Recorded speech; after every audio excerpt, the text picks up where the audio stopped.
Hello बच्चों, आपका हमारे चैनल हिंदी वाणी में स्वागत है। आज हम पढ़ेंगे कक्षा 7वीं की पाठ्य पुस्तक बाल महाभारत कथा का 20वां पाठ। पाठ का नाम है यक्ष प्रश्न। बच्चों, इससे पहले हमने जो पाठ पढ़ा था उसमें हमने यह जाना था कि किस प्रकार एक बार पांचों पांडवों को बहुत प्यास लगती है। वो जंगल में थे, तब एक एक करके चारों भाई एक तालाब के पास जाते हैं और पानी पीने की कोशिश करते हैं, लेकिन वह तालाब एक यक्ष के अधीन था, एक यक्ष के नियंत्रण में था। उसने कहा कि तुम पहले मेरे प्रश्नों के उत्तर दो, उसके बाद पानी पी सकते हो। लेकिन चारों भाइयों ने उसके प्रश्नों का उत्तर नहीं दिया, बल्कि पहले पानी पी लिया, जिसके कारण वो वहीं पर बेहोश होकर गिर पड़े। इसके बाद युधिष्ठिर ने सोचा कि देखूं चारों भाइयों को क्या हो गया है, कहीं वे रास्ता भटक तो नहीं गए हैं। अब यह पाठ उससे आगे की कहानी है। युधिष्ठिर उसी विषैले तालाब के पास जा पहुँचे जिसका जल पीकर उनके चारों भाई मृत से पड़े हुए थे। यह देखकर युधिष्ठिर चौंक पड़े। असह्य शोक के कारण उनकी आंखों से आंसू बह चले। कुछ देर यों विलाप करने के बाद युधिष्ठिर ने जरा ध्यान से भाइयों के शरीरों को देखा और अपने आप से कहने लगे, यह तो कोई माया जाल सा लगता है। आसपास जमीन पर किसी शत्रु के पांव के निशान भी तो नजर नहीं आ रहे हैं। हो सकता है कि यह भी दुर्योधन का ही कोई षड्यंत्र हो। संभव है पानी में विष मिला हो। यह सोचते सोचते युधिष्ठिर भी प्यास से प्रेरित होकर तालाब में उतरने लगे।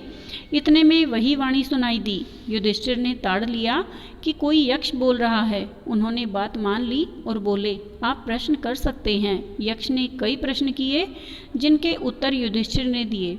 पहला प्रश्न था, मनुष्य का साथ कौन देता है? उत्तर, धैर्य ही मनुष्य का साथी होता है। अगला प्रश्न, कौन सा शास्त्र विद्या है जिसका अध्ययन करके मनुष्य बुद्धिमान बनता है? उत्तर, कोई भी शास्त्र ऐसा नहीं है। महान लोगों की संगति से ही मनुष्य बुद्धिमान बनता है। प्रश्न, भूमि से भारी चीज क्या है? उत्तर, संतान को कोख में धारण करने वाली माता भूमि से भी भारी होती है। प्रश्न, आकाश से भी ऊंचा कौन है? उत्तर, पिता। हवा से भी तेज चलने वाला कौन है? उत्तर, मन। प्रश्न, घास से भी तुच्छ कौन सी चीज होती है? उत्तर, चिंता। प्रश्न, विदेश जाने वाले का साथी कौन होता है? उत्तर, विद्या। प्रश्न, घर में ही रहने वाले का साथी कौन होता है? उत्तर, पत्नी। प्रश्न, मरणासन्न वृद्ध का मित्र कौन होता है? उत्तर, दान, क्योंकि वही मृत्यु के बाद अकेले चलने वाले जीव के साथ साथ चलता है। प्रश्न, बर्तनों में सबसे बड़ा कौन सा है?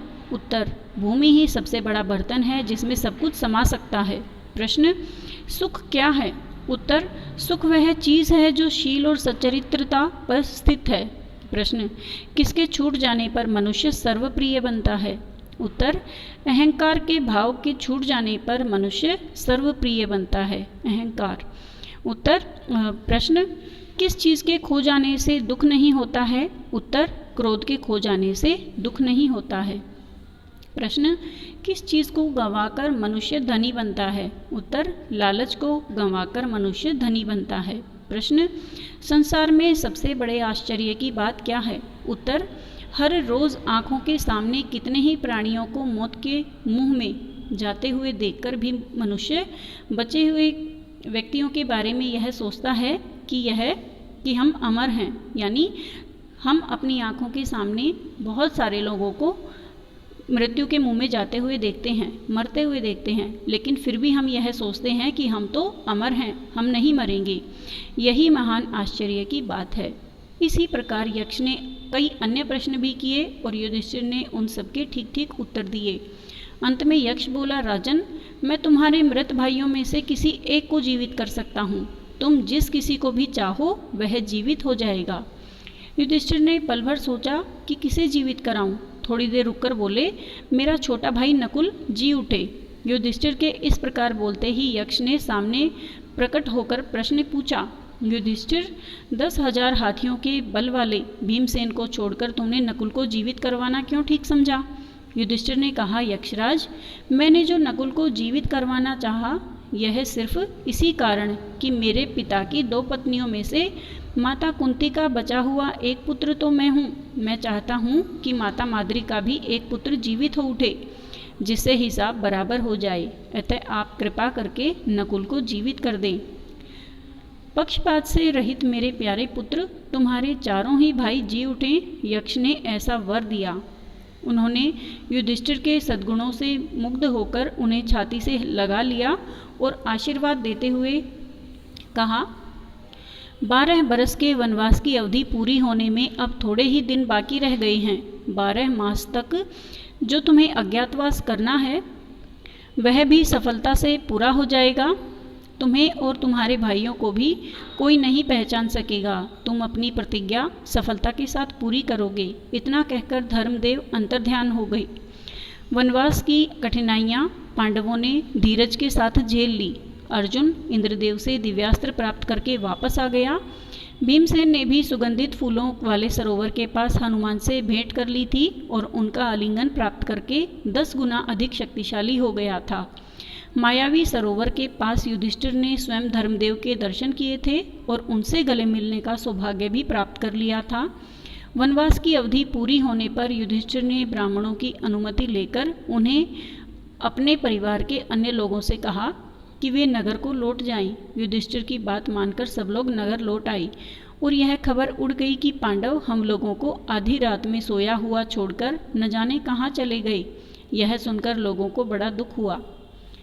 इधर पांडव वन में एक एकांत स्थान में बैठकर आगे के कार्यक्रम पर सोच विचार करने लगे। युधिष्ठिर ने अर्जुन से पूछा, अर्जुन बताओ कि यह 13वां बरस किस देश में और किस तरह बिताया जाए। अर्जुन ने जवाब दिया, महाराज इसमें संदेह नहीं है कि हम 12 महीने बड़ी सुगमता के साथ इस प्रकार बिता सकेंगे कि जिसमें किसी को भी हमारा असली परिचय प्राप्त न हो सके। अच्छा यही होगा कि हम सब एक साथ ही रहें। कौरवों के देश के आसपास पांचाल, मत्स्य, वैदेह, बाल्हिक, दर्शान, शूरसेन, मगध आदि कितने ही देश हैं। इनमें से आप जिसे पसंद करें वहीं जाकर रह जाएंगे। यदि मुझसे पूछा जाए तो मैं कहूँगा कि मत्स्य देश में जाकर रहना ठीक रहेगा। इस देश के अधीन राजा विराट हैं। इस देश के अधीश राजा विराट हैं। विराट नगर बहुत ही सुंदर और समृद्ध है। मेरी तो ऐसी ही राय है।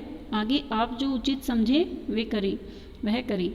युधिष्ठिर ने कहा, मत्स्याधिपति राजा विराट बड़े शक्ति संपन्न है। दुर्योधन की बातों में भी आने वाले नहीं हैं। अतः विराट राजा के यहाँ हम छिपकर रहेंगे, यही हमारा निर्णय है। उम्मीद है बच्चों आपको यह पाठ समझ में आ गया होगा। इस पाठ में हमने जाना कि किस प्रकार से एक यक्ष जिसका एक मायावी सरोवर पर अधिकार था, उसके प्रश्नों का उत्तर युधिष्ठिर ने दिया तथा अपने चारों भाइयों को जीवित करवा लिया और उनसे आशीर्वाद भी प्राप्त किया। इसके बाद 5 भाइयों ने मिलकर यह निर्णय लिया कि वो अपने अज्ञातवास का बाकी का समय मत्स्य देश में बिताएंगे राजा विराट के यहाँ। अगले भाग में हम इस पाठ से लिए गए अभ्यास के प्रश्नोत्तर पढ़ेंगे। धन्यवाद।